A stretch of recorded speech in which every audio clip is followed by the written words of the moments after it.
नमस्कार मित्रांनो, प्रेमाची गोष्ट मालिकेच्या आजच्या भागामध्ये आता मुक्ता ही उशीचे कवर्स वगैरे बदलत असते. त्याच वेळेला सागरचं त्याच्या फोनवर बोलणं सुरू असतं. तो त्याच्या कलिगशी बोलत असतो आणि म्हणतो की काय हे प्रेझेंटेशन बनवलेलं आहे, सगळंच प्रेझेंटेशन हे चुकीचं आहे, असं कसं बनवलं आहे मला माहीत नाही. तेव्हा मग आता समोरून एक माणूस म्हणतो की ते प्रेझेंटेशन ॲक्च्युली मिहीर सर नाही आहेत, मिहीर सरांनी नाही बनवलं आहे. तेव्हा मग आता सागर म्हणतो की ॲक्च्युली मिहीरला मी सुट्टी दिलेली आहे 2 दिवसांसाठी आणि त्याचं लग्न झालेलं आहे म्हणून त्याला मी सुट्टी दिली आहे. आणि मिहीर नसेल तर तुम्ही कोणत्याही प्रकारची कामं करणारच नाही आहे का? मिहीर नाही आहे तर तुम्हाला कामं करायचीच नाही आहेत का? मला ते काही माहिती नाही, लवकरात लवकर मला प्रेझेंटेशन हवं आहे. तेव्हा मग मुक्ता समोरून म्हणते की सागर काय आहे, तुम्ही काय चिडताय? तेव्हा मग सागर आता गप्प होतो आणि म्हणतो की मला कुठल्याही परिस्थितीमध्ये पुढच्या 10 मिनिटांमध्ये हे प्रेझेंटेशन हवं आहे. मी वाट बघतोय. ओके, कोणत्याही प्रकारचा एक्सक्यूज द्यायचा नाही. आपण अशा प्रकारचं प्रेझेंटेशन क्लायंटला पाठवू शकत नाही. मला काही माहिती नाही आहे, येत्या 10 मिनिटात मी प्रेझेंटेशनची वाट बघतोय, असं म्हणून आता इथे सागर त्याचा लॅपटॉप हा तिथे बेडवर ठेवतो आणि त्याच्यावर बोलता बोलता पटकनच उशीचं जे कवर असतं त्याच्यावर त्याची जी कॉफी असते ती पडते. आणि मग कॉफी सांडल्यानंतर तिथे सागर बघायला लागतो आणि त्याला जबरदस्त भीती वाटते आणि म्हणतो की बापरे, हे सगळं काय झालं? आता त्याची गडबड सुरू होते. मुक्ताने तर नुकतेच उशीचे कवर चेंज केले होते, आता मात्र हे असे उशीच्या कवर्सवर असे कॉफीचे डाग पडल्यावर मुक्ता काय बोलेल हे त्याला आता भीती वाटू लागते. त्यामुळे आता सागर म्हणतो की बापरे, जर मुक्ताने हे सगळं बघितलं ना तर मग लेक्चर कोळी चालू होतील आणि मला म्हणतील की हे काय केलं सागर तुम्ही, तुम्हाला कळत नाही का, तुम्हाला दिसत नाही का, तुमचं लक्षच नव्हतं का, आत्ताच मी हे कवर्स चेंज केले आणि तुम्ही घाण करून टाकले, असं सगळ्या बोलत बसतील. त्याच वेळेला आता तिथे सई माऊ आलेली असते आणि सई माऊ पप्पाची ती सगळी मजा बघत असते. मग आता सागर डोक्याला हात लावतो आणि म्हणतो की आता मी काय करू, हे कवर्स असे खराब झाले आणि सईला पप्पाची ती हालत बघून खूप मजा येत असते. मग आता इथे सागर ठरवतो की नाही, काही करून हे कवर्स मला चेंज केले पाहिजेत. म्हणून तो कवर्स चेंज करायला जातो. तेवढ्यातच त्याच्या लक्षात येतं की मग दुसरे कवर्स कुठे असतील. आत्ताच तर यांनी कवर्स दुसऱ्यावाले घेऊन गेले, ते धुवायला टाकले असतील. मग आता हे कवर्स काय करू मी, मला कळत नाही, असं म्हणून आता सागरला टेन्शन येऊ लागतं. मग तो म्हणतो की जाऊ दे, कवर्स कुठे आहेत ते मला माहीत नाही ना, मग मी एक आयडिया करतो, असं म्हणून सागर आता त्या उशा उचलतो आणि बेडच्या खाली टाकतो. आणि बेडच्या खाली टाकत असताना तिथून मुक्ता येते की नाही याकडे तो पूर्ण लक्षच देऊन असतो. तर इथे आपली सई माऊ अगदी म्हाताऱ्या बाईसारखी समोर उभी असते, कमरेवर हात घेऊन पप्पाची ती सगळी करामत ती बघत असते. त्याच वेळेला आता अचानक सागरचं लक्ष हे सईकडे जातं आणि सईकडे गेल्यावर तो अगदी डोळे चमकूनच तिच्याकडे बघू लागतो, कारण सईने सगळं काही पप्पाची बदमाशी पकडलेली असते हे त्याच्या नजरेतूनच आता दिसत असतो आणि तो अगदी मिश्किलपणे सईकडे हसत बघत असतो. त्याच वेळेला मग आता सई हे हसत असते आणि म्हणते की पप्पा काय चाललंय तुमचं? त्याच वेळेला मग आता इथे सागर हा सईकडे येतो आणि तिच्याकडे बघून अगदी डोळे मोठे करून करून हसत असतो की आता जे काही झालंय ते तू बघितलेलं नाहीस. आणि मग सई म्हणते की पप्पा, अरे तू हे सगळं खाली का टाकलं? तेव्हा मग सागर म्हणतो की शांत बस, शांत बस, काहीही बोलू नको, हे बघ, हे ना आपण काहीही मुक्ताईला सांगायचं नाही, हे लक्षात ठेव. तेव्हा मग आता सईच्या लक्षात येतं की पप्पा तिला खोटं बोलायला सांगत आहे. म्हणून आता इथे ती म्हणते की पप्पा पण तुम्ही हे सगळं.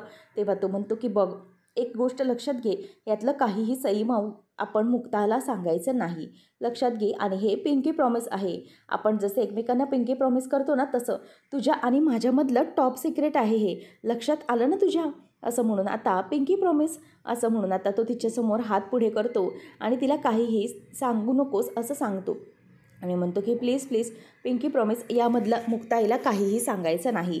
त्याच वेळेला मग आता तो तिची मनधरणी करत असताना तिथे मुक्ता बाहेर येते आणि मुक्ता म्हणते की हे सगळं काय चालू आहे? आणि सई माऊ, हे काय, अगं किती उशीर झाला आहे, तू अजून झोपली नाही आहेस? तेव्हा ती म्हणते की मुक्ताई, ॲक्च्युली काय झालं ना की मला ना मी रूममध्ये झोपत लागत नव्हती. तेव्हा मुक्ता म्हणते की काय झालं बेटा, असं का? तेव्हा मग मुक्ताला ती म्हणते की काय ना, आदिदादा हा माझ्याबरोबर असायचा आणि आदिदादा माझ्या रूममध्ये असण्याची मला सवय झाली होती. आम्ही दोघं छान एकमेकांशी खेळायचो, गप्पा मारायचो आणि त्यानंतरच मग झोपायचो. म्हणून मला आता ना आज दादाची खूप आठवण येत आहे. म्हणूनच मग मी ठरवलं की मी तुझ्या रूममध्ये येते. मग मी तुझ्याकडे आजचा दिवस झोपू का, असा प्रश्न सई विचारते. त्याच वेळेला मुक्ता म्हणते की अगं सई माऊ, असा प्रश्न काय विचारतेस तू, ये ये झोप की, काहीच काळजी करू नकोस, मुक्ताई आहे ना, काही टेन्शनची गरज नाही आहे. ये इकडे ये, असं म्हणून आता सईला घेऊन मुक्ता आणि सागर हे दोघंजणी बेडकडे जात असतात. त्याच वेळेला आता इथे मुक्ता म्हणते की सई माऊ ये, तू इथे मध्ये झोप. आणि मग सईने स्वतःचा मिक्की देखील आणलेला असतो. सागरला टेन्शन आलेलं असतं की आता उशीबद्दल मुक्ताने काही विचारलं तर काय सांगायचं. आता सागर हा एकदम अडूनच तो सईकडे बघत असतो आणि काही सांगू नकोस असं ऑलरेडी त्याने सांगितलेलं असतं. मग आता त्याच वेळेला मुक्ता म्हणते की बरं सई माऊ, उद्या तुझा वाढदिवस आहे ना, मग तू चल लवकर झोपी कर आणि मग उद्या सकाळी तुला लवकर उठायचं पण असेल ना, चल चल असं म्हणून ती तिला मागे व्हायला जाते. तेवढ्यातच तिला दिसतं की उशी समोर नाही आहे. मग मुक्ता म्हणते की हे काय, आता तर मी इथे उशा ठेवल्या होत्या, कुठे गेल्या. तेव्हा मग सागर म्हणतो की काय, तुम्ही उशी ठेवली होती इथे. नाही, मला तरी वाटत नाही आहे, म्हणजे माझं लक्ष मगाशी कॉलकडे होतं ना, म्हणून मला काही सांगता येत नाही आहे नक्की ही उशी ठेवली होती की नाही.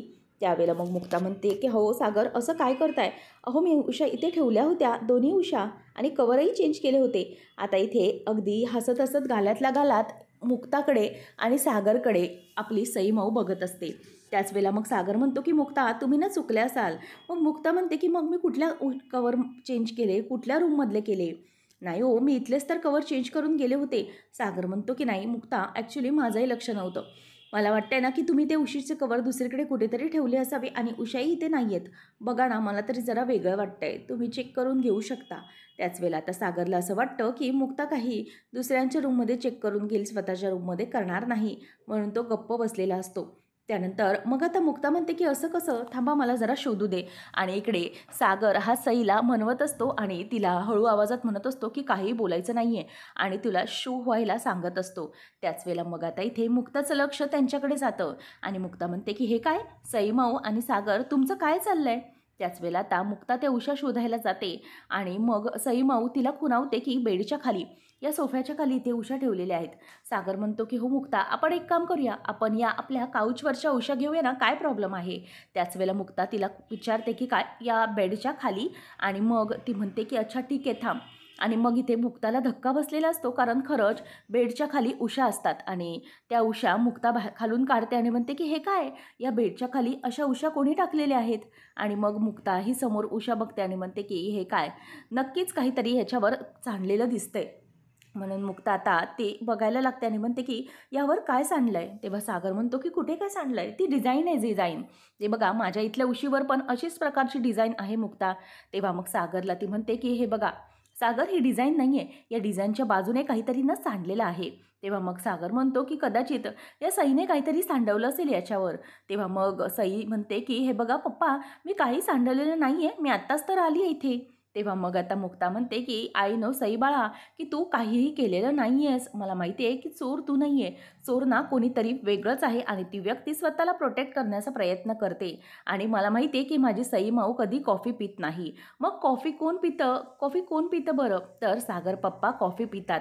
याचा अर्थ पप्पाने कॉफी पिता पिता या उशीवरती त्यांनी कॉफी सांडली, बरोबर ना. असं म्हणून आता चोर पकडला गेला असं म्हणून दोघीजणीही सागरकडे बघत राहतात. आता सागरला मात्र काहीही एक्सेप्ट करण्याशिवाय पर्यायच उरलेला नसतो. आता सागर अगदी गालातल्या गालात हसतो आणि म्हणतो की हो हो बरोबर आहे सई माऊ, काय तू सांगितलंस का, असं म्हणून आता तो मुद्दामच सईला चिडत असतो.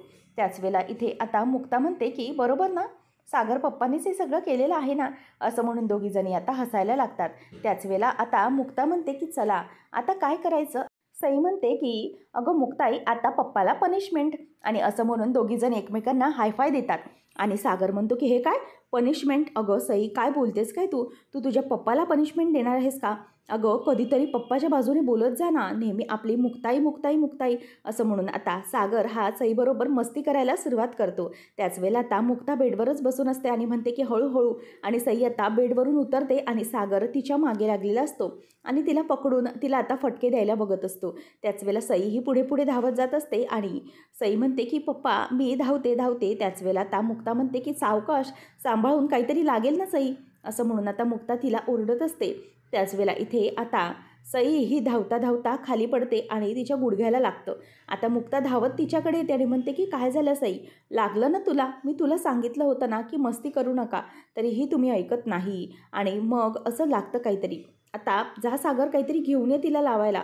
तेव्हा मग आता सई म्हणते की अगं मुक्ताई, पप्पा तुम्ही शांत व्हा. मला काहीही लागलेलं नाही आहे. तुम्ही शांत व्हा. मी फक्त इथे अशी हलकीच पडली आहे. आणि मुक्ताई, तूच तर मला सांगितलेलं होतंस ना की जरीही थोडंसं लागलं तरी रडायचं नाही. आणि मी तुझी ब्रेव गर्ल आहे ना, म्हणून मी ते सगळं ऐकलं. आता मी पडली वगैरे तरीही मी रडत नाही. कारण तू मला सांगितलं होतंस की ब्रेव गर्ल कधीही रडत नाहीत. म्हणून मी रडणं सोडून दिलं. आता हे ऐकल्यावर मुक्ता ही आपल्या सईला जवळ घेते आणि म्हणते की I am very sorry. Actually मी जास्त जरा ओव्हर रिॲक्ट झाले होते.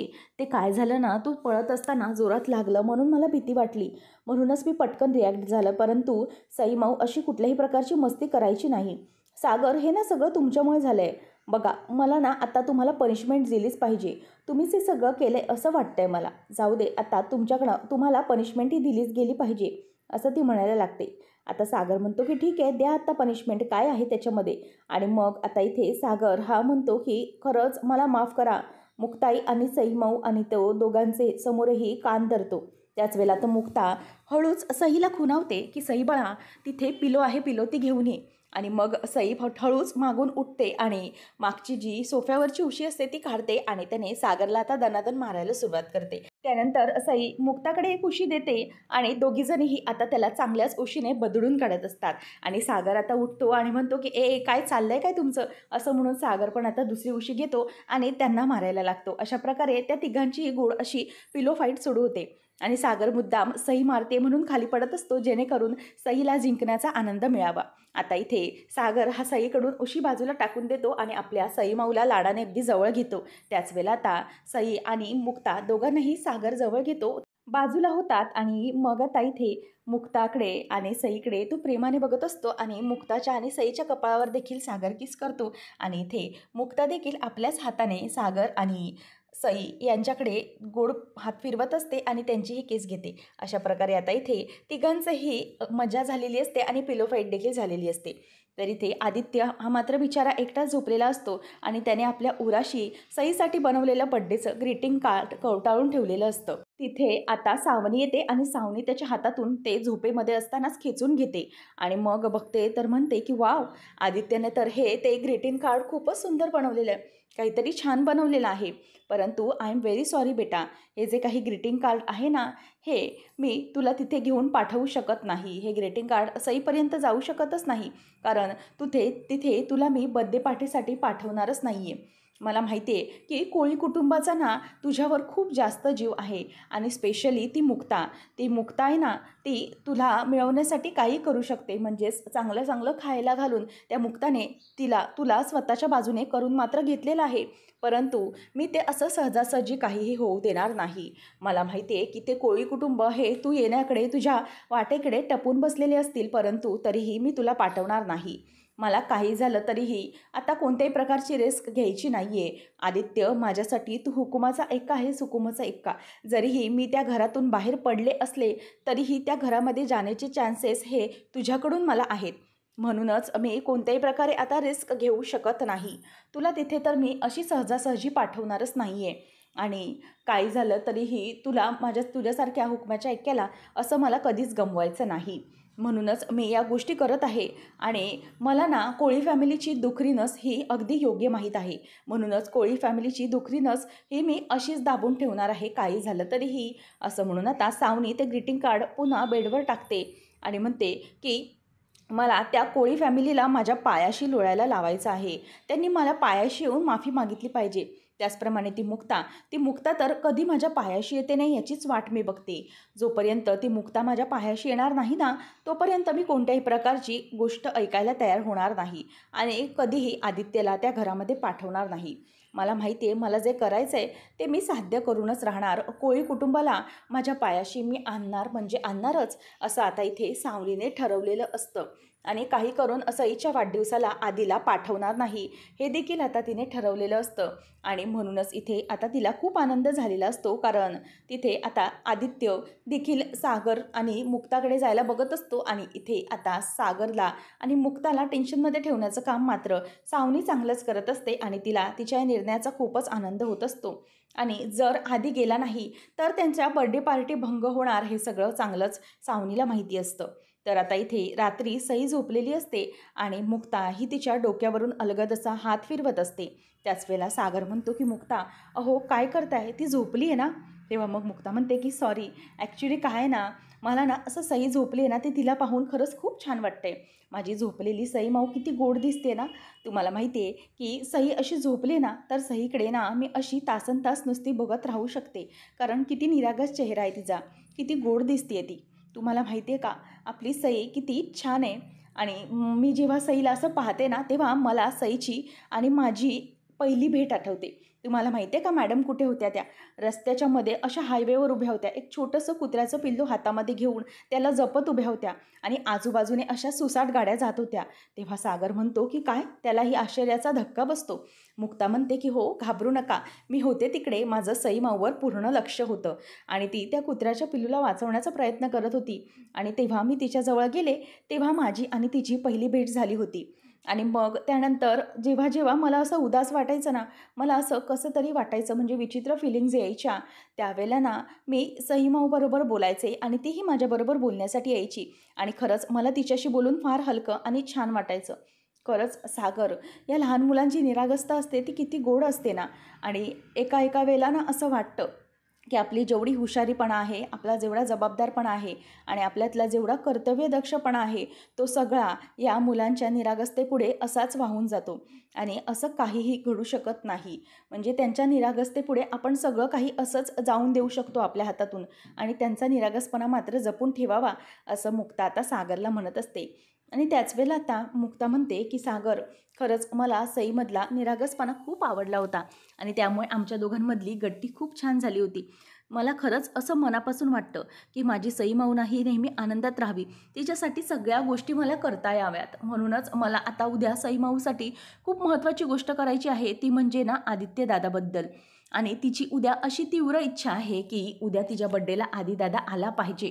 परंतु मला माहिती आहे की सावनी या सगळ्याला अजिबातच तयार नाही आहे. पण सागर, तुम्हाला माहिती आहे, जेव्हा अभिषेकच्या बाबतीत सगळं काही सुरळीत चालू असताना माझ्या मनाकडे ना काहीतरी असं वाटायचं. तसंच आत्ता मला जाणवतंय. उद्या सईचा बड्डे आलाय ना, परंतु माझ्या मनाकडे ना जरा कुठल्याही प्रकारची भीती आहे. काय आहे ते मला कळत नाही. मला असं वाटतंय की आदी या बड्डेला येईल की नाही. तेव्हा मग सागर म्हणतो की मुक्ता, हेच तर असतं ना, आपल्या लहान मुलांच्या ज्या काही इच्छा असतात ना, त्या आपण आपल्या मोठ्यांच्या भांडणामध्ये अगदी पोरांच्या इच्छा दबून जातात. त्यांच्या मनात जे काही असतं ते त्यांना करता येत नाही, कारण मोठ्यांच्या भांडणामुळे. खरंच मला या सगळ्याचा खूप त्रास होतोय. आदित्य जर आला नाही तर माझी सई कोमेजून जाईल. त्यावेळेला मुक्ता पटकन सागरचा हात धरते आणि म्हणते की सागर, तुम्ही शांत व्हा. कोणत्याही प्रकारचा विचार करू नका. मला असं वाटतंय की काहीही होणार नाही आहे. आपण सई माऊला तिचा आनंद परत मिळवून देऊया.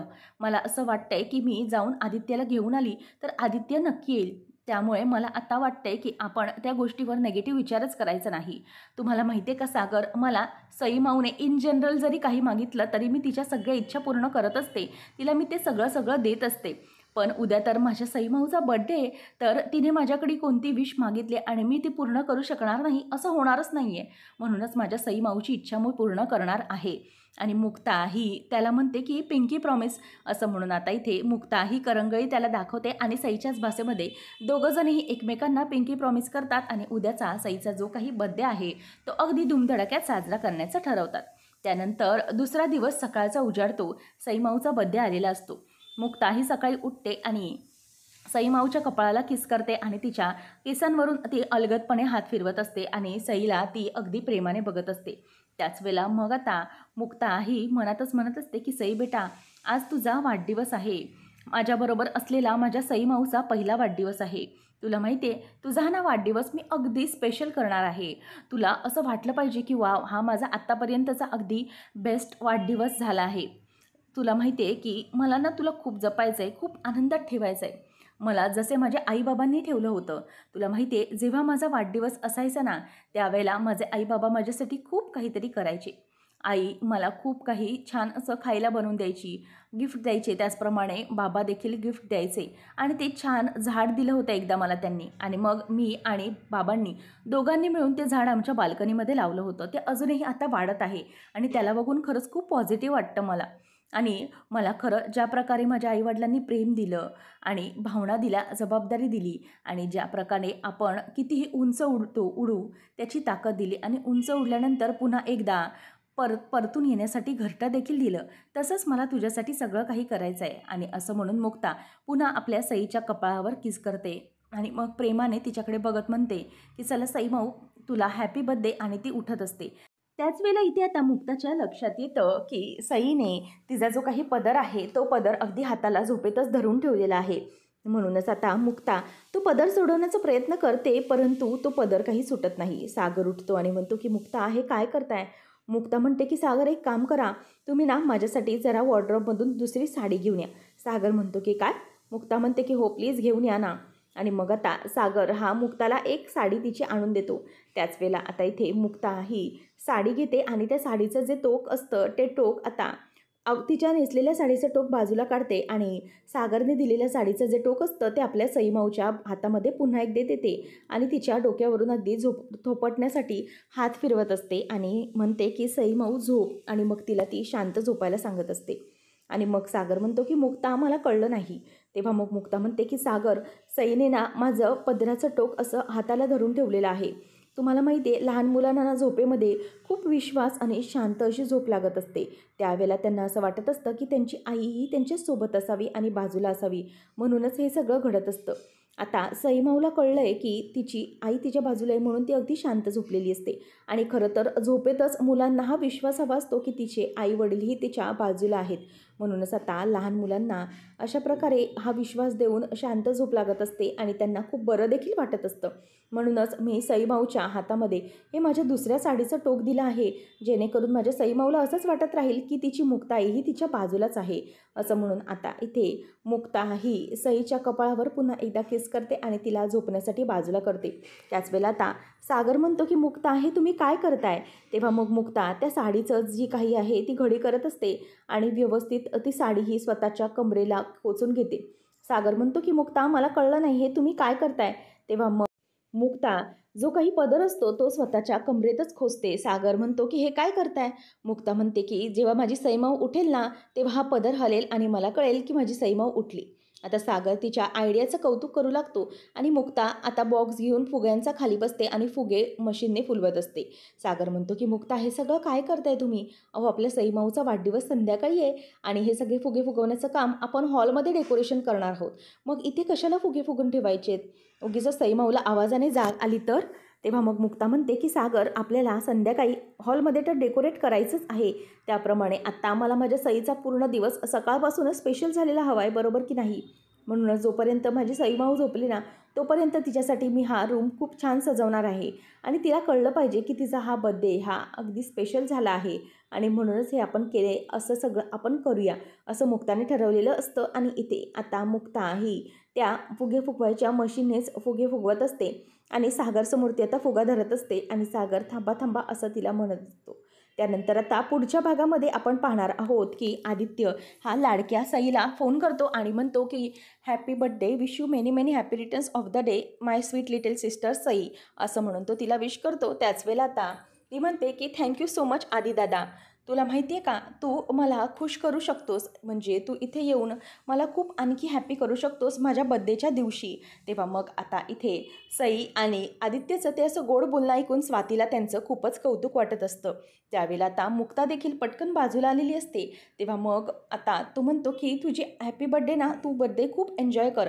त्याच वेळेला मग आदिला ती म्हणते की आदी दादा, तू येणार नाहीस ना तर मग मी माझा बर्थडे एन्जॉय करू शकणार नाही. जर तू आलास ना तरच माझा बर्थडे छान असा एन्जॉय करता येईल मला, असं म्हणून आता इथे तू माझ्या बर्थडेला ये, असं ती म्हणत असते. त्याच वेळेला इथे आता आदी म्हणतो की I am very sorry Sai, परंतु मला तुझ्या बर्थडेला येता येणार नाही. आता हे ऐकल्यावर मात्र सईला खूपच वाईट वाटतं. सई म्हणते की काय? आणि आदित्य इथे फोन कट करून टाकतो आणि त्या बिचाऱ्याच्या डोळ्यामध्ये पाणी आलेलं असतं.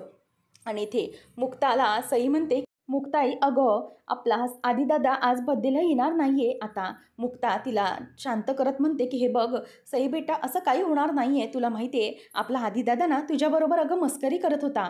तो तुझी मस्ती करत होता. तो असं कधी करू शकतो का? तो तुझ्या बर्थडेला येणार आहे नक्की. तेव्हा मग सईचे डोळे पुन्हा चमकतात आणि सई म्हणते की खरंच खरंच मुक्ताई आदिदादा येणार आहे? तेव्हा मग ती म्हणते की हो बेटा, आदिदादा येणार आहे. तेव्हा मात्र इथे आता स्वातीला धक्का बसतो की मुक्ता खोटं का बोलते. तर इथे आता मुक्ता ही पुन्हा एकदा सावनीच्या हॉटेल रूमवर आलेली असते आणि सावनी म्हणते की जस्ट गेट आउट, मुक्ता इथून आत्ताच्या आत्ता तू निघून जा.